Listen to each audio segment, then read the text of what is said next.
Hello नमस्कार दोस्तों, value investing channel पर मैं आप सभी का स्वागत करता हूं। इस चैनल पर मैं एवरी वीक 1 से 2 वीडियो कंपनीज की वैल्यू एनालिसिस पर और स्टॉक मार्केट से रिलेटेड इंपॉर्टेंट टॉपिक्स पर पोस्ट करता हूं। लास्ट वीक हमने टचवुड एंटरटेनमेंट एंड ओरिएंट टेक्नोलॉजी की वैल्यू एनालिसिस की है और एक पी रेशियो पर अमेजिंग वीडियो पोस्ट किया है जिसमें मैंने बताया है कि किसी कंपनी को किस पीई पर खरीदना चाहिए।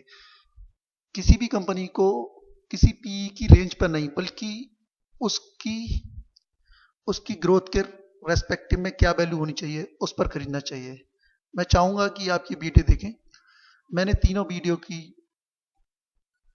लिंक डेस्क बॉक्स में दे दी है, आप चाहें तो इन्हें देख सकते हैं। अब बात करते हैं हम आज के अपने टॉपिक के बारे में, जिसका नाम है प्रॉफिट बुकिंग।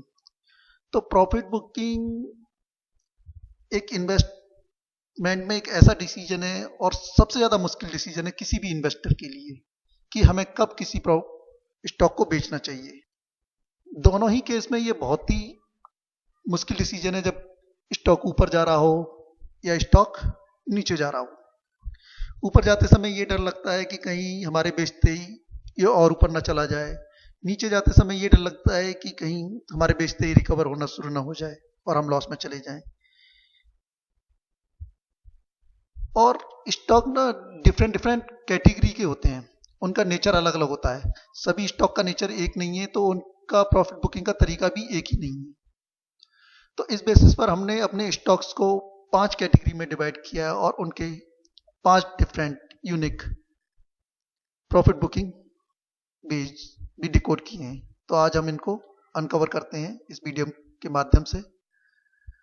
हम पहली कैटेगरी की बात करें तो ये होते हैं फास्ट ग्रोवर्स, जो बहुत ही तेजी के साथ बढ़ते हैं। ये मेनली होते हैं न्यू स्मॉल एंटरप्राइज और एक company in futuristic sector of business growing faster. तो इनमें पोटेंशियल होता है अपना 10 से 50 या 40-50 गुना होने का।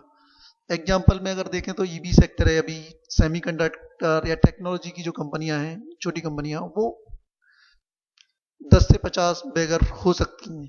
तो उन्हें अगर हमारे पास हैं और वो बढ़ती जा रही हैं, तो हमें कब बेचना चाहिए उन्हें?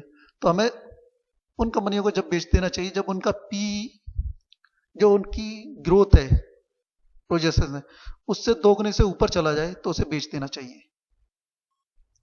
एग्जाम्पल के तौर पर देखूं मैं, अगर ग्रोथ प्रोजेक्शन 30 की है और पीई उसका 60 के ऊपर पहुंच गया है, तो उस कंपनी को हमें बेच देना चाहिए। अगर हम दूसरी कैटेगरी की बात करें, मैंने इस चीज को लाइक पीई रेशियो को लास्ट वीडियो में बहुत अच्छी तरह से डिस्क्राइब किया है, तो आप उसे प्लीज जरूर देख लें, तो ये आपको बहुत अच्छी तरह क्लियर हो जाएगा पॉइंट। दूसरी कैटेगरी की बात करें तो ये है साइक्लिकल, मीन्स इनकी साइकिल होती है, तो साइकिल के हिसाब से चलते हैं ये। जैसे ऑटो सेक्टर की कंपनियां हैं, केमिकल की हैं, एयरलाइन है, टायर बिजनेस है, या स्टील है, या डिफेंस सेक्टर भी कभी कभी साइक्लिक मोड में ही वर्क करता नजर आता है। तो इसको कब बेचना चाहिए? इसका बेस्ट टाइम होता है सेल का towards the end of cycle. जैसे ही हम साइकिल के एंड की साइड जाएं तो इन्हें बेच देना चाहिए। तीसरी कैटेगरी है turn around, make up the lost ground very quickly. ऐसे स्टॉक जो टर्मोइल के बाद बहुत जल्दी रिकवर हो जाते हैं, तो इन्हें कब बेचना चाहिए? जब इनकी inventories are rising at twice the rate of the sales growth. जब किसी कंपनी की इन्वेंट्री, उसकी सपोज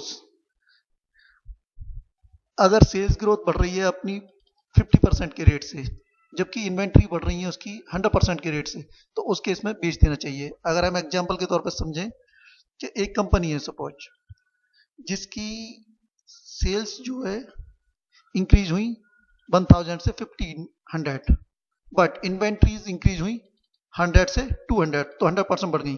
तो इस केस में हमें कंपनी को बेच देना चाहिए। फोर्थ कैटेगरी है अपनी स्लो ग्रोअर्स। स्लो ग्रोअर्स क्या होते हैं? जो large ageing companies are expected to grow slightly faster than GDP. अपना जीडीपी 6-6.5% की दर से बढ़ता है, तो अगर हमारी कंपनी 6 से 12% के रेट से बढ़ रही है, तो वो स्लो ग्रोअर्स के अंदर आती है मेनली। और इन कंपनियों को हमें कभी मल्टी बैगर के रूप में नहीं देखना चाहिए। इनसे अगर हमें 30 से 50% का एप्रिसिएशन मिल जाए तो बेच देना चाहिए और किसी दूसरे स्लो ग्रोवर्स को अपने पोर्टफोलियो में जगह देनी चाहिए। स्टॉलवर्ट्स होते हैं, अपनी लास्ट कैटेगरी है स्टॉलवर्ट्स, जिनकी अर्निंग ग्रोथ 12 से 20 के बीच में रहती है। इनको कब बेचना चाहिए? इनमें भी हमें कोई 10 बैगर नहीं देखना चाहिए कि 2-3 गुने हो जाते हैं, लेकिन हम देखें कि बहुत जल्दी 10 गुने हो जाएंगे, तो वो चीज़ हमें नहीं देखनी चाहिए। There is no point expecting a quick 10 bagger in stalwart. तो इनको कब बेचना चाहिए? When P stage to far from normal range और बियॉन्ड द नॉर्मल रेंज। अगर एग्जाम्पल के तौर पर देखें, if a stock goes to PE of 30, अगर कोई स्टॉक 30 के पीई पर पहुंच जाता है जबकि इसके पीयर्स सिमिलर सेम बिजनेस में या सेम इंडस्ट्री में और अच्छी क्वालिटी के पीयर्स जो इसी की क्वालिटी में है, उनका पीई अगर 20 और 22 की रेंज में है और इसका पीई 30 की रेंज में पहुंच जाता है, तो इसको हमें बेच देना चाहिए। लास्ट बट नॉट लीस्ट,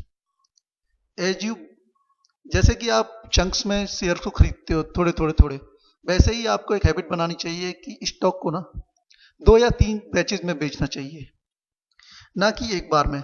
एक बार में हमें कभी किसी स्टॉक को तभी बेचना चाहिए जब उसमें कोई इंटरनल इशू हो गया है। क्योंकि होता क्या है कि आपने देखा होगा आपके पोर्टफोलियो में कोई स्टॉक 2 या 3 गुना बढ़ गया है, लेकिन आपको ठीक से नहीं पता कि वो कितना जाएगा। No one knows like what is the limit of sky. तो उस केस में हमें क्या करना चाहिए? उसको चंक्स में सेल आउट करना चाहिए, ना कि एकदम। अगर हम एकदम किसी ग्रोइंग स्टॉक को बेच देंगे तो हो सकता है कि वो हमारे बेचने के बाद और 4 गुना बढ़ जाए, तो हमें दुख होगा। इसीलिए हमें प्रॉफिट बुकिंग को धीरे धीरे धीरे करना चाहिए। मैं यहीं पर इस डिस्कशन को रोकना चाहूँगा और मैं उम्मीद करता हूँ कि ये प्रॉफिट बुकिंग स्ट्रेटजी आपको पसंद आई होगी। अगर आपको ये वीडियो पसंद आई है तो प्लीज़ वीडियो को लाइक करें, अपने दोस्तों के साथ शेयर करें और इसी टाइप की इंफॉर्मेटिव वीडियो देखने के लिए चैनल को सब्सक्राइब करें।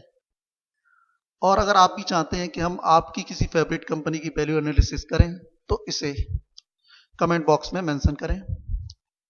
हम अगले वीडियो में हो सकता है कि आपकी फेवरेट कंपनी को आपके नाम के साथ या वैल्यू एनालिसिस करें।